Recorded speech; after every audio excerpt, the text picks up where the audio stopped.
உலக மக்கள் எல்லோருக்கும் வணக்கம். நான் உங்கள் ஜி கோபால் பேசுகிறேன். இன்னைக்கு பேசக்கூடிய தலைப்பு மாத பலன்கள். மாத பலன்கள் வரிசையில் ஏப்ரல் மாத பலன்கள் விருச்சக ராசிக்காரங்களுக்கு எப்படி இருக்கும்? இந்த பதிவு தான் இந்த வீடியோல பேச போறோம். விருச்சக ராசிக்கு இந்த மாதத்தில் கிரக அடைவுகள் எப்படி இருக்குன்னு பார்க்கலாம். ராசிக்கு 4ஆம் இடத்தில் கும்பத்தில் ராகு பகவான், 5ஆம் இடத்தில் சனி பகவான், செவ்வாய் பகவான், சூரிய பகவான், புதன் பகவான். அதுபோக ராசிக்கு 6ஆம் இடத்தில் சுக்கிர பகவான், ராசிக்கு 8ஆம் இடத்தில் குரு பகவான். அதே சமயத்தில் ராசிக்கு 11ஆம் இடத்தில் கேது பகவான். அப்போ இந்த கிரக அமைப்புகளாகப்பட்டது எப்படி இருக்கும் விருச்சக ராசிக்காரங்களுக்கு?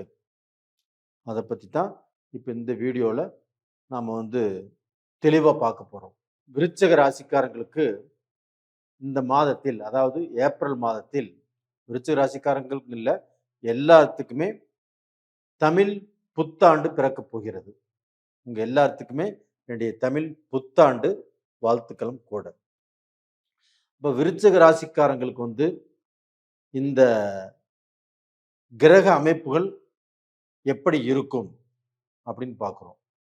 உங்களுக்கு 8ஆம் இடத்தில் குரு பகவான் மறைஞ்சிட்டாரு.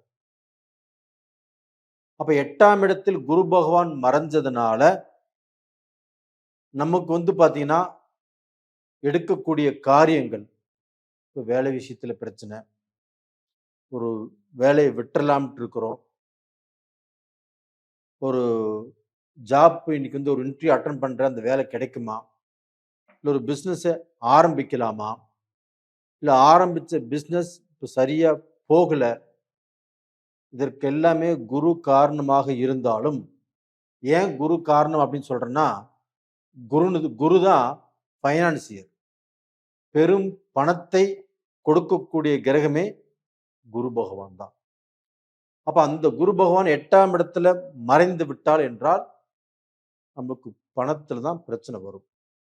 இப்ப அந்த பிரச்சனை தான் உங்களை பிடித்து ஆட்டிட்டு இருக்குது. இப்ப இதுல இருந்து ஏதாவது ஒரு விடிவு காலம் வருமா அப்படின்னு நாம கணித்து பார்த்ததில், செவ்வாய் பகவான் குருவுடைய வீட்டில் சனியோடு இணைந்து, சூரியனோடையும் இணைந்து, புதனோடையும் இணைந்து உங்களுக்கு நல்ல பொசிஷன்ல இருக்கிறாங்க. செவ்வாய் பகவான்ங்கிறது யாரு? உங்களுடைய ராசிநாதன். அவங்க 5ஆம் இடத்துல பூர்வீக புண்ணிய ஸ்தானத்தில் அந்த செவ்வாய் பகவான் இருக்கிறாங்க. அப்ப அந்த செவ்வாய் பகவானுடைய அனுகிரகமாகப்பட்டது உங்களுக்கு ஏதாவது சிக்கல் இருக்குது, ஏதாவது பிரச்சனை இருக்குது, அதுல இருந்து பார்த்தீங்கன்னா உங்களுக்கு ஒரு விடுதலையை கொடுக்கும்.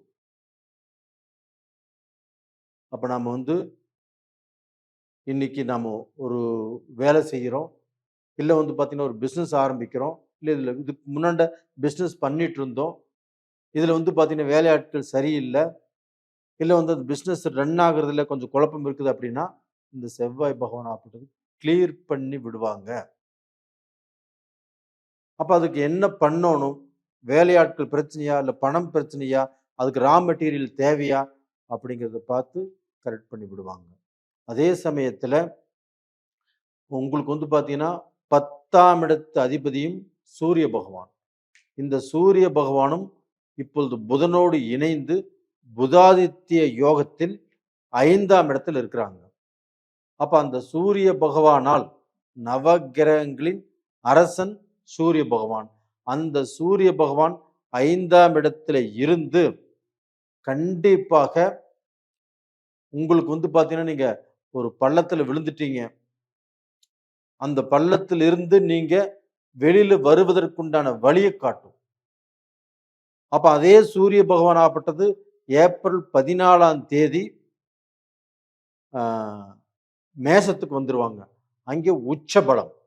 அப்போ உங்களுக்கு வந்து அந்த 10ஆம் இடத்து அதிபதி உங்களுடைய ராசிக்கு 6ஆம் இடத்தில் உச்ச பலம் அமைந்தால் கண்டிப்பாக வேலைக்கு போகிறவங்க, வேலையை எதிர்பார்த்து காத்துட்டு இருக்கிறவங்க, இப்போ வெளிநாட்டில் பிஸ்னஸ் பண்றவங்க, வெளிநாட்டில் வந்து வேலை செஞ்சுட்டு இருக்கிறவங்க, இப்போ Singapore, Malaysia, Australia, Canada, UK, Spain, Germany, Norway, Italy, இது மாதிரி எத்தனையோ கண்ட்ரியில் வேலை செஞ்சுட்டு இருக்கிறீங்க. அவங்க எல்லாத்துக்குமே ஒரு விடிவு காலம். அப்போ அந்த தொழிலில் ஒரு நல்ல முன்னேற்றம் கொடுக்கும். அந்த தொழிலில் பேப்பர் போடணும்னு நினைச்சவங்க கண்டிப்பாக அந்த பேப்பர் ஒன்று மறுபடியும் போட்டுக்கலாம் அப்படின்னு நினைக்கக்கூடிய அளவுக்கு அந்த சூழ்நிலைகள் மாறும். அப்போ அதில் அவங்களுக்கு அந்த வேலையிலேயே ஒரு திருப்தியும் கிடைச்சிரும். அப்போ அதில் ப்ரமோஷனும் கிடைக்கும், அதில் சேலரி உயர்வும் கிடைக்கும். அப்போ இந்த வெளிநாட்டில் உள்ளவர்களாகப்பட்டது அவங்க சம்பாதிச்சு இந்தியாவுக்கு பணம் அனுப்பிச்சு அவங்க நினைத்த காரியத்தை இந்த பீரியடில் சாதிப்பதற்கு வாய்ப்பு இருக்கிறது. அது போக சுக்கிர பகவான் ஆகப்பட்டது உங்களுடைய ராசிக்கு 7ஆம் இடத்துக்கு அந்த 20ஆம் தேதி வர்றாங்க. அப்போ அந்த சுக்கிர பகவான் ஆகப்பட்டது உங்களுக்கு 7ஆம் இடத்துக்கு வர்றாங்க அப்படின்னா அந்த 7ஆம் இடத்திலிருந்து 7ஆம் பார்வையாக உங்களுடைய ராசியவே பார்க்குறாங்க. அப்போ அந்த சுக்கிர பகவானுடைய அனுகிரகம் உங்களுக்கு நல்லா இருக்கிறதுனால உங்களுக்கு கணவன் மனைவி இவங்களுக்குள்ள இருந்த கருத்து வேறுபாடுகள், மனஸ்தாபங்கள், இது எல்லாமே தீர்ந்து ஒருவரை ஒருவர் அட்ஜஸ்ட் பண்ணி விட்டு கொடுத்து புரிந்து நடந்து கொள்ளக்கூடிய தருணம் உங்களுக்கு வந்துருச்சு. ஏன் சொல்றேன் அப்படின்னா, இப்போ குரு பகவானும் உங்களுடைய ராசிக்கு 2ஆம் இடமான குடும்பஸ்தானத்தை பார்க்குறாங்க. அந்த சுக்கிர பகவானும் உங்களுடைய ராசியவே பார்க்குறாங்க. இதனால அந்த 2 சுபகிரகங்களுடைய பார்வையும் உங்களுக்கு நல்லா இருக்கிறதுனால கண்டிப்பாக குடும்ப வாழ்க்கையில நீங்க ஜெயிச்சிருவீங்க. அது போக வந்து இப்போ வந்து திருமண வாழ்க்கைக்கு விருச்சிக ராசிக்காரங்க எனக்கு பொண்ணு இருக்குது வரன் பார்க்கலாமா, எனக்கு பையன் இருக்கிறாங்க எனக்கு நான் பொண்ணு பார்க்கலாமா இப்படின்னு நினைச்சால் இந்த பீரியட்ல பாருங்க. ஆனா எந்த முடிவும் எடுக்க வேண்டாம். அப்போ வந்து நீங்க பார்த்து இது இது நல்லா இருக்கும், இது நல்லா இல்லை, இது தேவை, இது வேணும், இது வேண்டாம் அப்படிங்கிறத முடிவு பண்ணிக்கலாம். ஆனா முடிவு அப்படிங்கிறது இந்த ஏப்ரல் மாதத்துக்கு அப்புறம் நீங்க முடிவெடுத்தால் கண்டிப்பா நல்லா இருக்கும். அப்படி அதே சமயம் இல்லைன்னா அந்த குரு பகவான் ஆப்பட்டது ஜூன் மாசம் பெயர்ச்சியாகி கடகத்துக்கு வர்றாங்க. அந்த கடகத்துக்கு வந்ததுக்கு அப்புறம் நீங்க திருமண முயற்சிகளை மேற்கொள்வது அப்படிங்கிறது ரொம்ப ரொம்ப நல்லது. அது போக 4ஆம் இடத்துல ராகு இருக்கிறாங்க. அந்த ராகு பகவான் உங்களுக்கு உடல் பிணிப்பீடைகள், அதாவது வந்து பார்த்தீங்கன்னா செவ்வாய் பகவான் அப்படின்னாவே உங்களுக்கு ரத்தம் சம்பந்தப்பட்ட பிரச்சனைகள் வருவதற்கு வாய்ப்பு இருக்கிறது. இந்த பீரியட்ல இந்த ராகு பகவான் 4ஆம் இடத்தில் இருப்பதால் கண்டிப்பாக வண்டி வாகனத்துல கொஞ்சம் ஜாக்கிரதையாக டிரைவ் பண்றது நல்லது. அதே சமயத்துல நீங்க வந்து ஒரு வீடு வாங்கணும், இல்லை இடம் வாங்கணும், இல்லைன்னு பார்த்தீங்கன்னா காடு தோட்டம் வாங்கணும் அப்படின்னாலும் கொஞ்சம் அந்த டாக்குமெண்ட் எல்லாமே வெரிஃபை பண்ணி பார்த்து வாங்குவது நல்ல விஷயம். அதே சமயத்துல அந்த ராகு பகவானை குரு பகவான் 9ஆம் பார்வையாக பார்க்கறதுனால இதில் பிரச்சனைகள் வந்தாலும் அதை தெரிஞ்சு அதை என்ன பண்ணணுமோ பண்ணிக்குவீங்க நீங்க. அப்போ டோட்டலா பார்த்தீங்கன்னா உங்களுக்கு இது வந்து ரொம்ப நல்ல காலம்னு சொல்ல முடியாது. அதே சமயத்தில் ரொம்ப கெட்ட காலம்னு சொல்ல முடியாது. கொஞ்சம் நிதானமாக நிறுத்தி நிதானமாக செல்வதற்கு நல்லா இருக்குது. ஒரு பிஸ்னஸ்ல இன்வெஸ்ட் பண்றதுக்கும் அப்படித்தான்.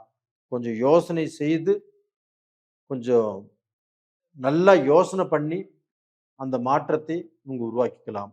அப்படி இல்லைன்னா உங்களுடைய ஜென்ம ஜாதகத்தில் நடக்கக்கூடிய தசா புத்திகள் என்ன அப்படிங்கிறத பார்த்து தெரிஞ்சுக்கிட்டு அப்புறம் நீங்க முயற்சி பண்ணுவது நல்ல விஷயம். இப்போ டோட்டலா பார்த்தீங்கன்னா இந்த மாதம் அப்படிங்கிறது ஒரு 60% நல்லா இருக்குது, 40% கொஞ்சம் ஸ்லோவா போய் முயற்சி பண்ணி அப்புறம் சக்சஸ் பண்ணுங்க. நேயர்களே, உங்களிடமிருந்து விடைபெறுவது உங்களின் ஜி கோபால். நன்றி, வணக்கம்.